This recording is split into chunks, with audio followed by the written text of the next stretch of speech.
Okay. So I think I call this section a first look at tensors.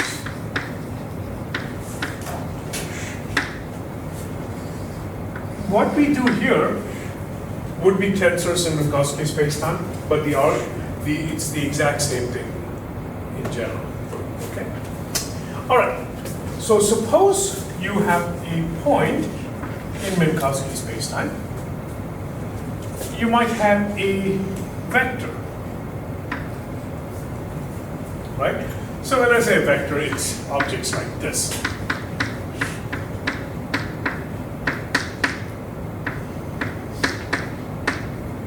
And the vector belongs to the tangent space at the point P, correct? I mentioned this before. The set of, I think I mentioned this before, the set of all vectors forms the tangent space, and it's denoted as the tangent space at the point P of Minkowski spacetime.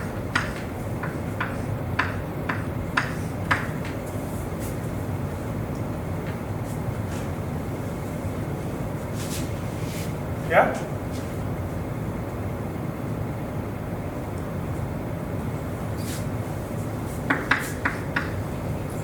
Did I use this notation?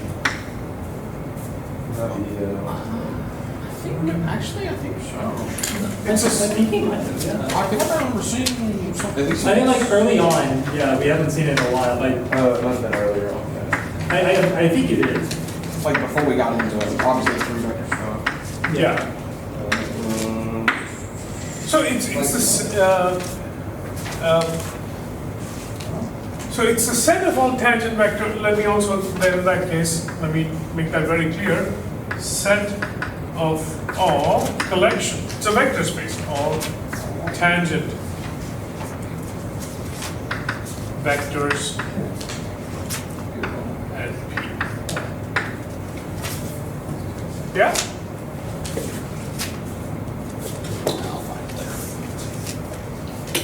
Now, in tip for us in special relativity, thus far, you are allowed coordinate transformations of this type.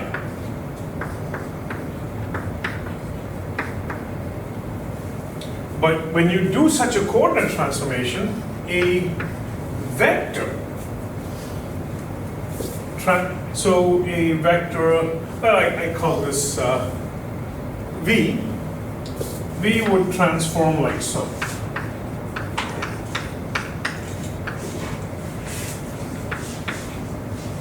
Again, using the Einstein summation convention. So anything that transforms like so,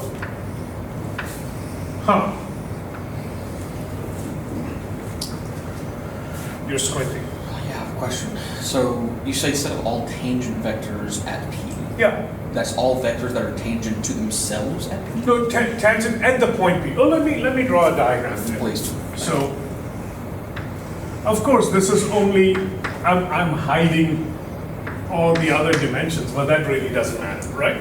So I can, if this is the point P, this is all of it. I mean, everything I can possibly draw.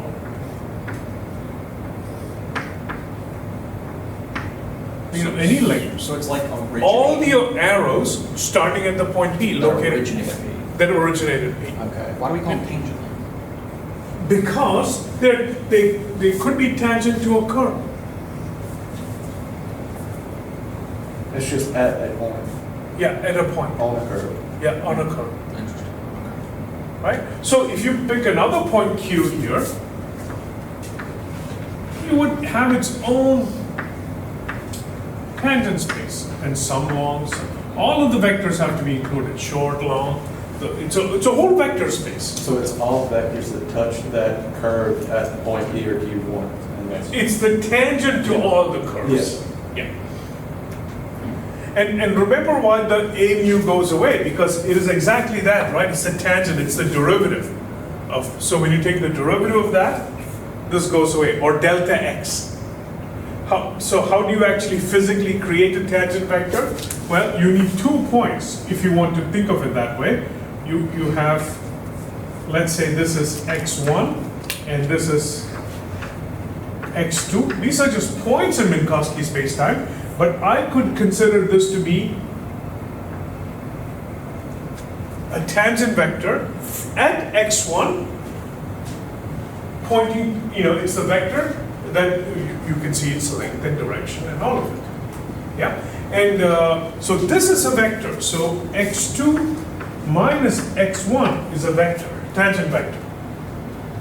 At which point? At the point x1. Correct? Because it originates at? Yeah. But it takes two, or a derivative. It could be a derivative. Or you can say any vector. It's an arrow at that point. But it's defined by this property. Okay? So if you have this transformation rule, they're called a tangent vector. I think there's an old physics name to it, and I'm going to state that here, or a contravariant.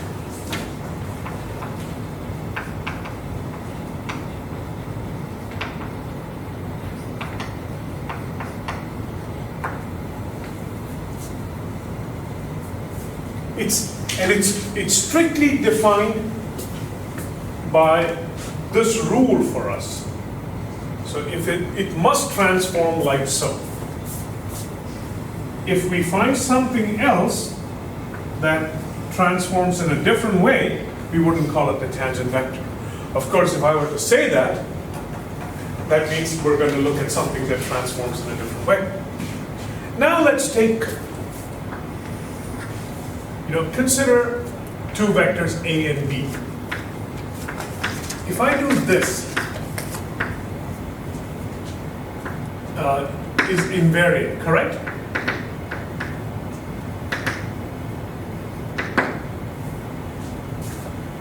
That means if I do this in one inertial frame, but then I take and transform A and B into another inertial frame, it is an invariant.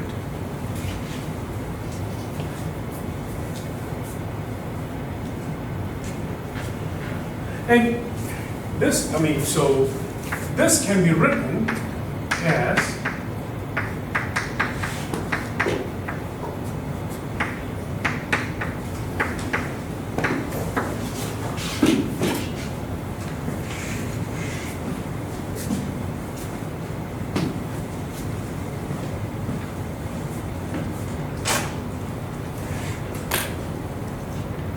so what I want to do is give life to this object.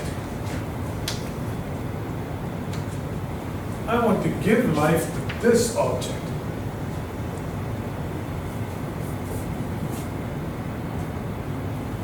And I'm going to call this A mu. By A mu, I define it to be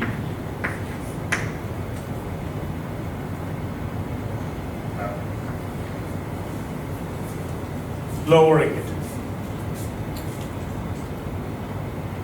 That's A mu. Yeah, this is eta mu nu, A nu. Nu is being summed, so the only leftover index is mu. Now, this is not a vector just by looking at it. When you look at it, why is this not a vector? Summation. Wait. Are you wondering what that object is?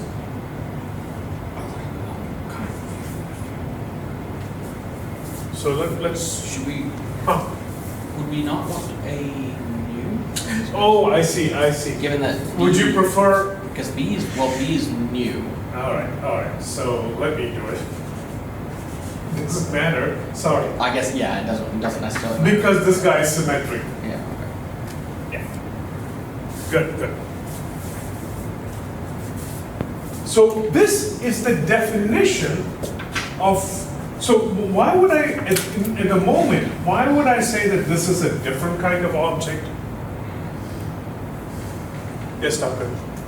No, you're just going funny with the colors today. Just Well, it's everything's just different. available, yeah. I enjoy it. Bringing life to the Yeah. Just boxing things for the color. Yeah. nice environment. So, all right, so why would I say that that doesn't look like a vector? Is it because mu is down? Yeah, that's it. I mean, vectors have indices up. What does a mu do? What is the purpose of a mu do? Note, a mu takes a vector and returns a number.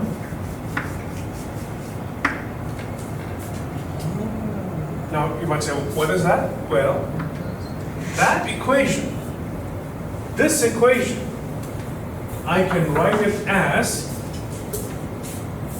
look at this, a mu takes a vector and returns a number. In fact, this number is well defined. It doesn't depend on the inertial frame, does it? Because it'll be just eta AB. Yeah, it'll be eta AB. So that will just be negative A0 B0 plus. Not negative anymore. Let me explain. Ah, that's a good point too. This is just it's good that you brought this up. Why is that? This doesn't look invariant, does it? It does. I'm just hiding it. You know, it's just hiding in abstraction. Because what is A0? Or rather, what is a mu? So a mu is this. Yeah.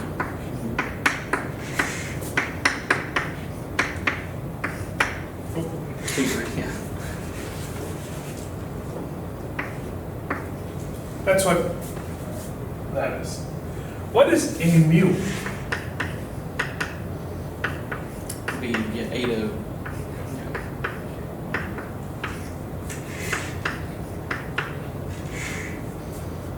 A1, A2.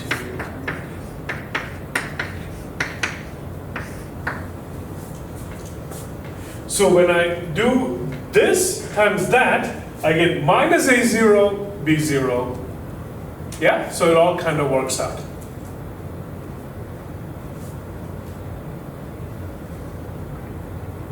So why do we notate it like this?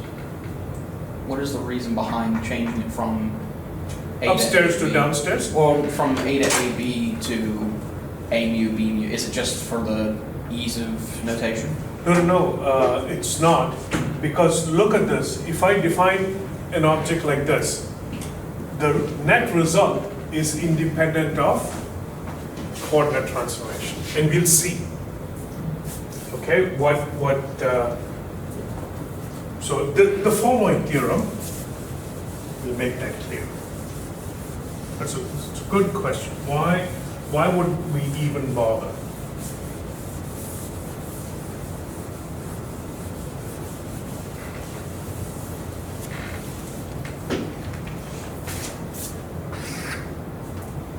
So this is my theorem again. I'm updating notes. So this is theorem 3.3. And once the chapter is over, I will upload, or maybe as we go along, maybe this weekend I'll upload the latest version.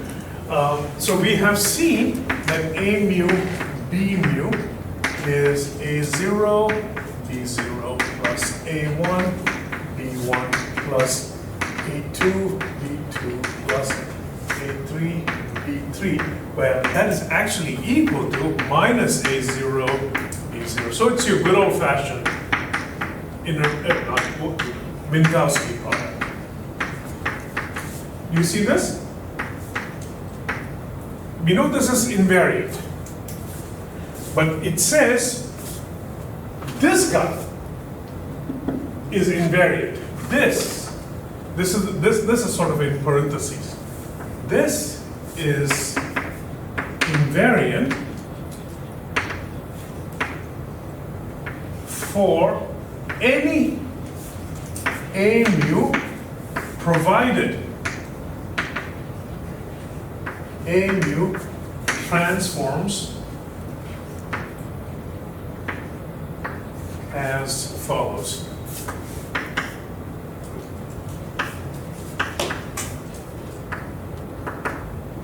A bar mu equals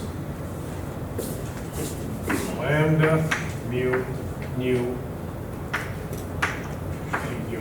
I'll have to prove it, but I want you to recall something. But before we do that, copy this down. I need to remind you of a few things. I'm going to write this lack of space.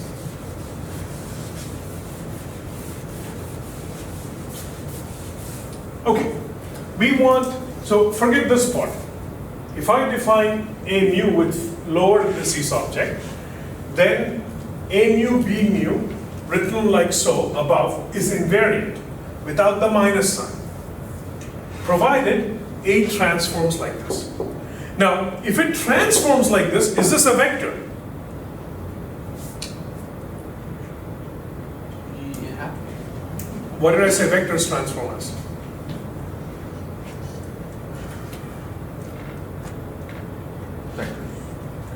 That's how vectors transform. Yeah. Is this the same as that? It's reversed indices. Yeah. How is that? How do we do that? Well, I have to prove it. Okay. If this is true, then that is invariant. That's my claim, Okay. right? But the point is, this is not that. So whatever this is, it is not a, It's not a. It's not a. it's not a covariant Yes. vector or a tangent vector. It's something else. It's a vector-like object, right? But it's something else. It's not a tangent vector. But now I want to quickly remind you what this is. Recall. So I guess in the notes you won't have it recall because you can go back to your notes and check. But what is this? First of all, what does this mean? How did I define it? I only know objects like this. Correct? I want to bring down alpha. Get used to these gymnastics, index gymnastics. I want to bring down alpha. So look what I'm going to do. I want to end up with mu, but I want to bring down alpha and make it mu.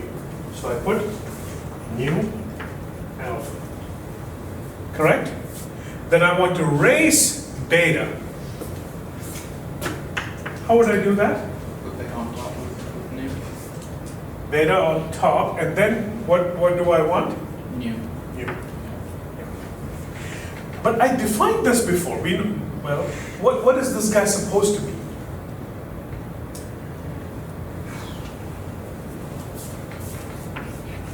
This is part of the recall.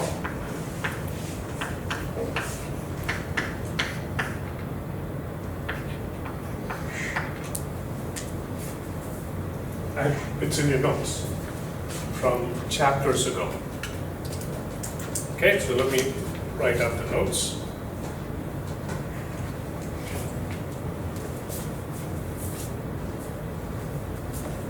Now this is beginning to make sense. Because if you want this to be invariant, if one is the matrix, the other one is inverse matrix, when you multiply the matrix and the inverse matrix, what are you going to get? Identity. So it becomes invariant. Well, let's prove that. So, let me do A bar mu, B bar mu. Well, A bar mu, I just wrote that. It's lambda mu nu, A nu. And this is B mu, so lambda mu some alpha, B alpha. Yeah? So then what I'll do is I'll do two things. I will write this as new mu. First of all, I do this. Secondly, I move this over here.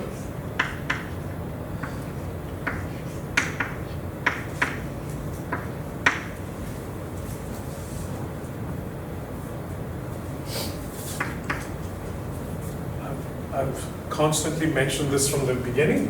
When you do outer and inner, what do you get? It's matrix multiplication. Correct? When you multiply a matrix and the inverse, what do you get? Huh? Matrix and its inverse. Yeah. Identity. Identity. How do you write the identity matrix? Diagonals.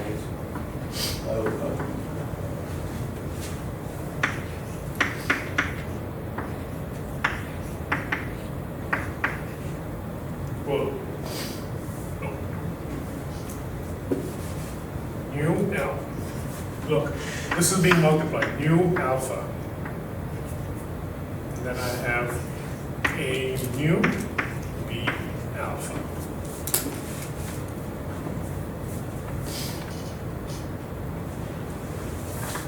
When I do this, I get A alpha, and then I copy down the B alpha. So isn't that neat? A bar mu, B bar nu. It doesn't matter which inertial frame you're doing it, you get the same number. Look, stare, we haven't seen these index gymnastics in a while, so tell me what you think.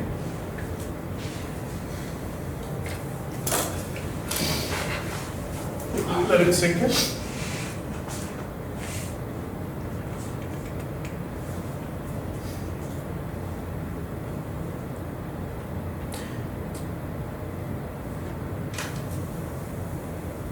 Let me see how I'm doing now.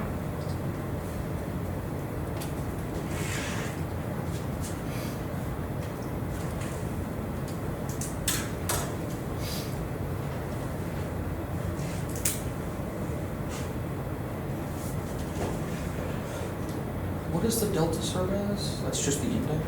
Delta is the Kronecker delta. It is equal to 1 when all indices are the same. Yeah. It's equal to 0 otherwise. So when nu is alpha, I see. it is 1. Nu equals alpha, it is 1.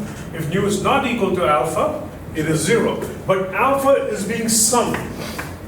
Alpha runs through the entire thing. When is the only time it's going to give a non-zero? When it's that. So that means this or equivalent to here. Yeah. Nu is being summed. So this becomes A alpha, B alpha. So this is equal to that. Therefore, we have a new type of object.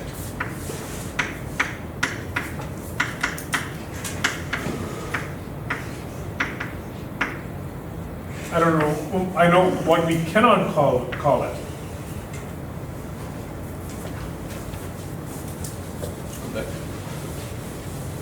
What should we call it? But what shouldn't we call it? Vector? We shouldn't call it a tangent vector. Tangent. Yeah. Do they form a vector space? These not tangent vectors? Yeah. I mean, I can pick any 4 numbers. That's a vector space. So, yeah, I mean, Yeah? yeah. Yeah. So It's a vector space that just disincludes the tangent vector specifically?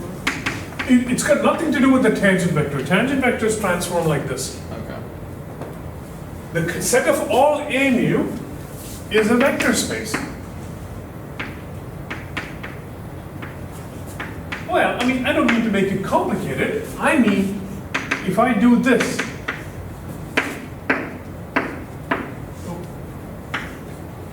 one, two, three, four. I can put any 4 numbers in there. Can't I? So it forms a vector space. It's a 4 tuple. It's a collection of 4 numbers, right? It's a vector space. So it is some sort of a vector. It's just not a tangent vector. So we say that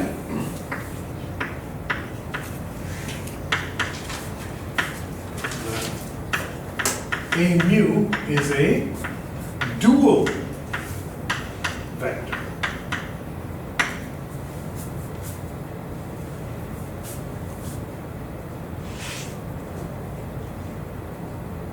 At any point. At any point. And the set of all A mu at the point P in Minkowski spacetime is denoted as, I'm going to write something wrong, and then you tell me why it's wrong.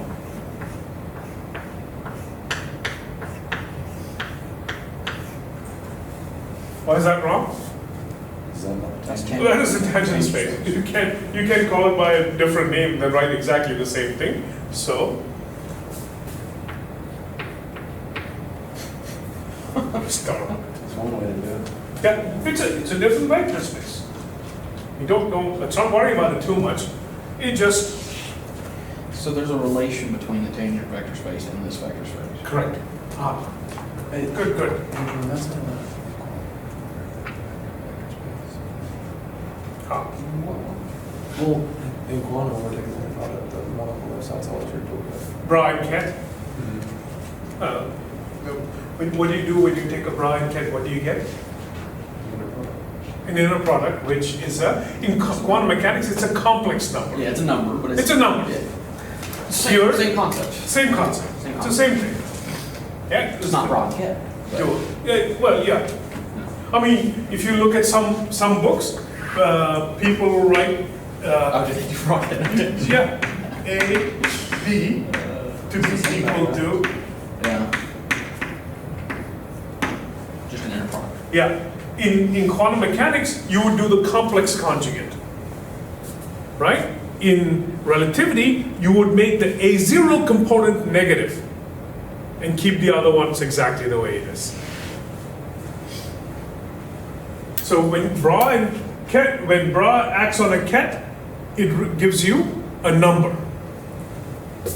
So let me make that very clear.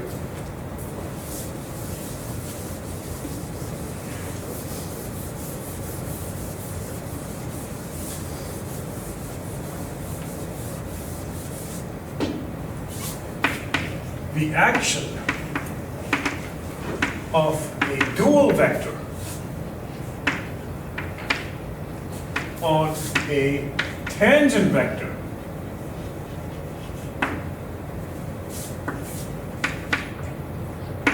is a scalar. That too is a physics notation here. I just mean a real number. Real number that is independent of the inertial frame.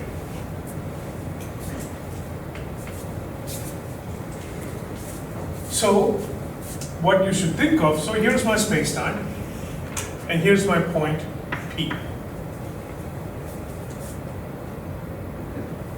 And, if you want, you draw all the arrows here, and you can say, well, this is tangent.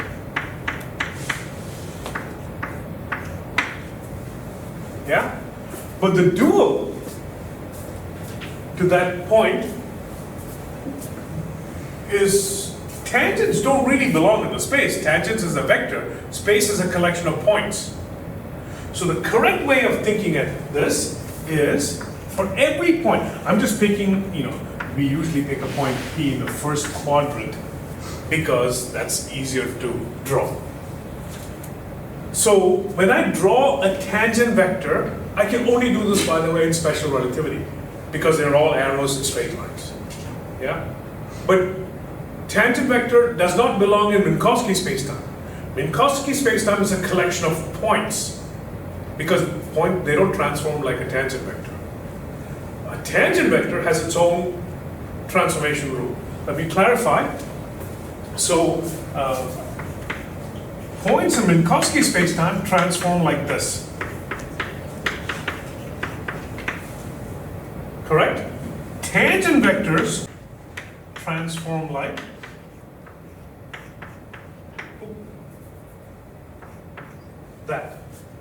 So this is not that. So I really shouldn't do this. This is just a bad habit to build intuition. Because these arrows don't belong in space. Space is a collection of points. So what I should really do is I should, for every point, somewhere outside of this space, it's a mathematical abstract object, I draw this line and I call it the tangent space at the point P. And also, there exists a dual space. And this is the, well,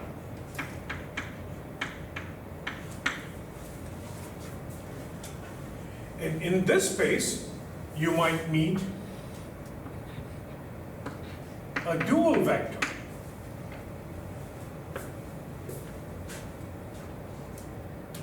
I'm going to use Tucker's observation to death today. And in this space, you might run into a tangent vector.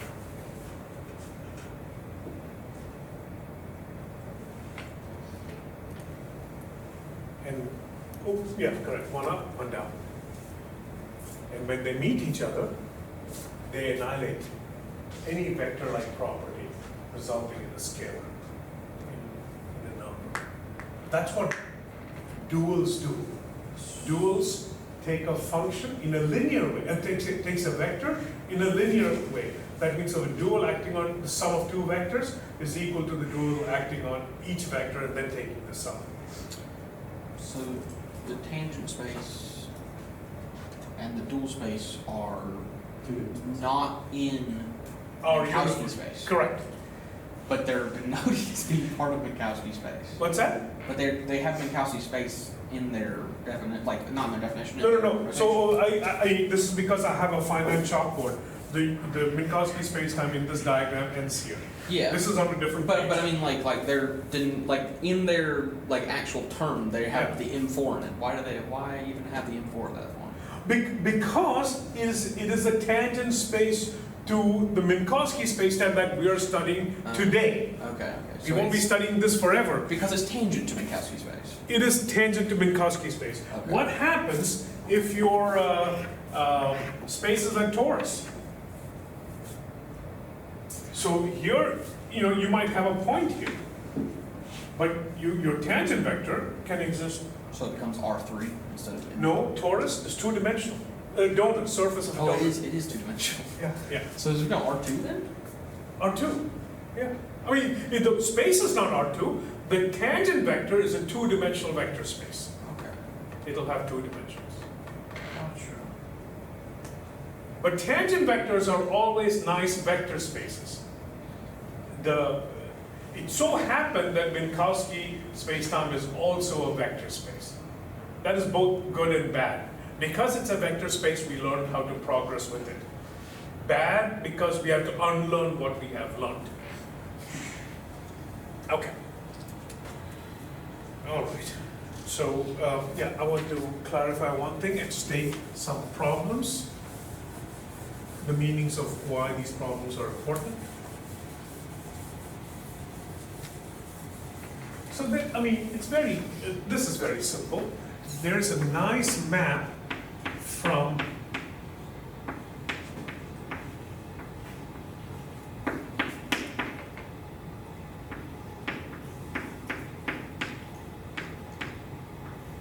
So I can take a vector here, A mu, and I can map to a nice dual vector over there. Simple enough.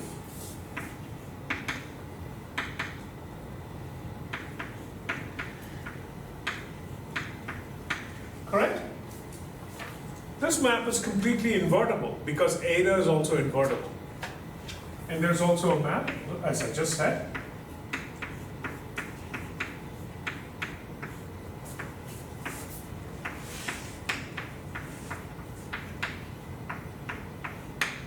What do you think that is? This goes to? I have to use the inverse matrix. So for every vector, there is a dual vector. Didn't we say that the inverse, of that matrix is just itself of A. It is, but it's denoted by upstairs. Yeah. Why do we even, well, I mean, I know why actually. Why? No, go ahead. Oh, I was gonna ask, why do we even denote it as upstairs then? But I mean, like. Because we there's can do something this. Yeah, because we can just show mathematically. Yeah, yeah. Because the only difficult in tensors is this index gymnastics. Watch it tightly and view it many different times, because all the complexity you will have is simply notation. And you know, not understanding something because of notation is very frustrating.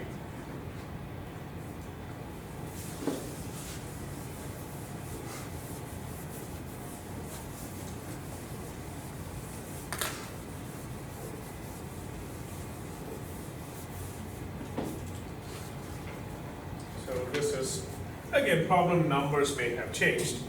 So this is problem, because I want to tell you why I assigned these problems. So, you know, suppose I have a coordinate transformation.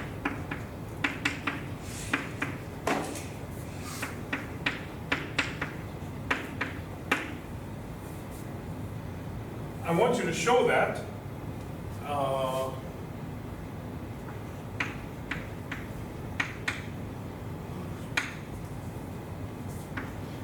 there's nothing much to show.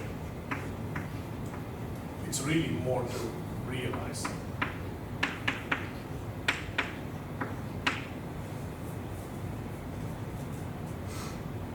But here is something that you need to show.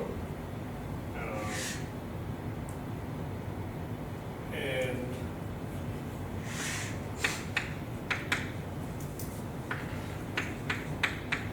I'll tell you how to show this.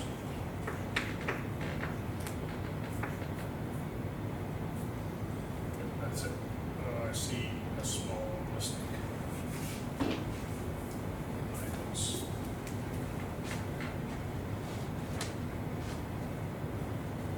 Well, how do you show this? I would invert this first. I'll bring A to that side, and then bring the inverse matrix, and you know inverse is written like this. And also, I want you to realize the following. dx bar mu, dx nu, dx nu, dx bar alpha. Look at this. Nu is being summed, right? This is really nothing more than dx bar mu dx bar alpha, which is nothing. This is part of the problem.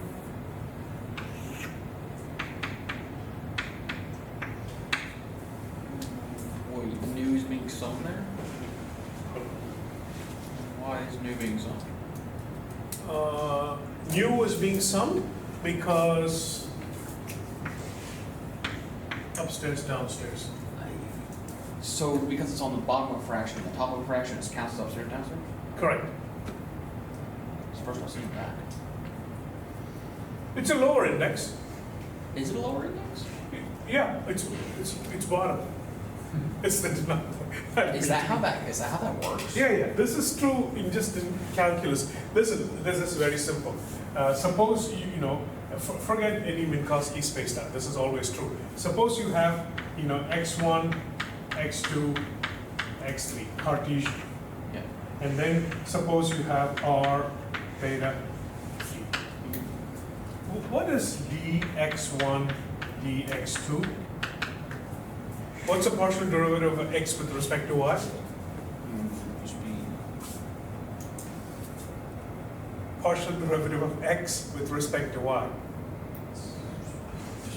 partial derivative of x with respect to y. I mean, are you asking how it would be in spherical terms? This notation confuses me. This is just Newtonian physics, Yes. Cartesian coordinates, E and M. dx dy. What is that? I'm kind of confused at what you're asking. Are you asking us to simplify it? I want you to give me the answer, like 15 or 14 sine x Oh, cubed. dx dy. If it's just if x is just a function of x, No, x is just Cartesian x, y, z. so 0. 0. Yeah. what is dx dx? 1. Okay. If Okay, mu- so this is not summation, it's just saying that dx. No. When mu is not equal to alpha, it is 0. When mu equals alpha, it's 1. That is why I have Kronecker delta. Yeah, I understand that, but Yeah. like on the left-hand side where you got rid of dx. Oh, this is dx. summation. Oh, now let me explain this. Yeah, that's what I don't Yep, understand. yep. Now, I would not want to do this, but if I wanted to, because I've been known to do things I don't want to do.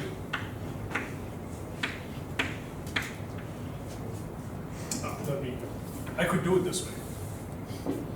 dx dy is equal to, I take dx, and suppose x is given to me as a function of r, theta, and phi.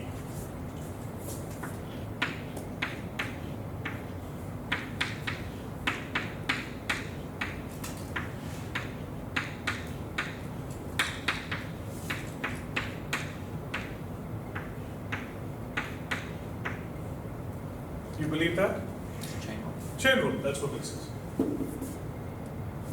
Yeah, I understand that's chain rule, Yeah. but still dx. This is just expanding that out. Oh, Look, okay. nu, r, theta, phi. So you can, what I'm doing here is writing, if you will, x bar as, this is terrible, x, y, and z, and x as r, theta, I don't know what I'm saying. But you know what I'm saying? I think I'm bigger. Yeah. So this is that expanded out. So this obviously is 0. You don't have to show that this is just something you have to realize, but I stuck it in the problem so that you understand. And that's equal to 0. On the other hand,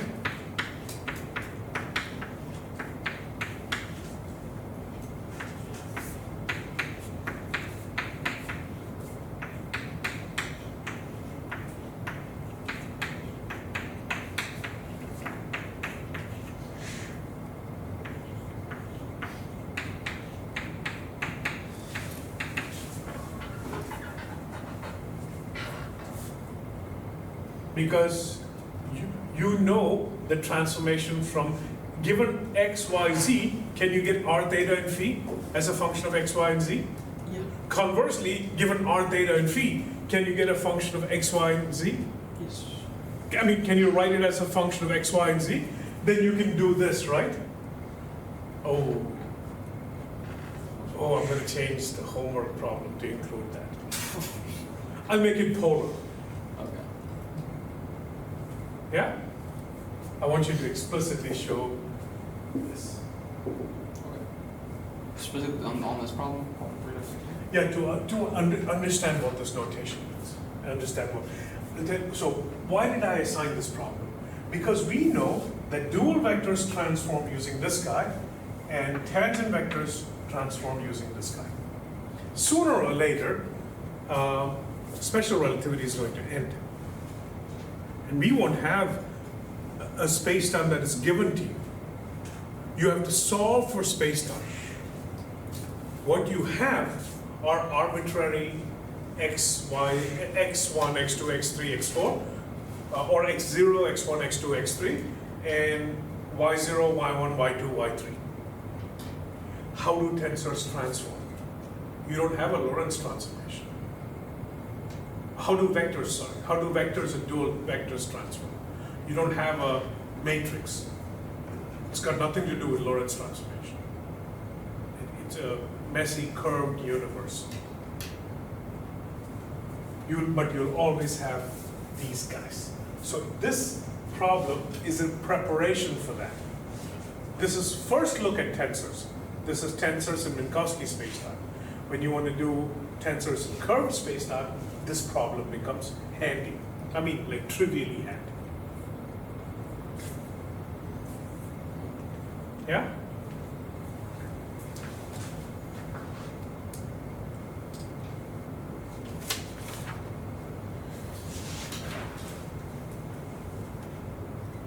And consequently, I want you to the next problem, I'm just gonna state the problem and that's it. In the next problem, I say, show this. Well, there's nothing to show. Very often, what I ask you to show is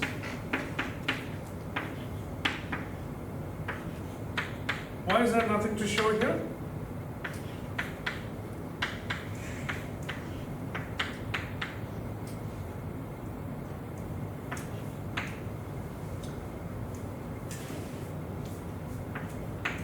Because we just, Nope, no, that's not good. because we just defined lambda. Do it again, my notation.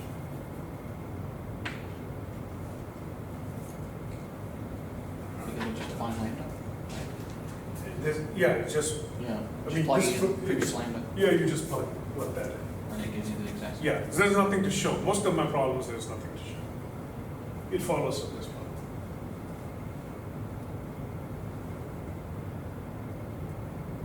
So I can, in Minkowski spacetime, I can use this rule, correct? That's what I'm saying. So maybe in general relativity, I don't have lambda, but I have this, so I can use that rule. We're actually doing all the hard work just ahead of time, so that we can easily go about doing what we want. Is this convoluted? Yeah. Notationally. Yeah, like it's a lot to look at. Yeah. It for the most part, it makes sense though, I think. Like, there's not much, it's like.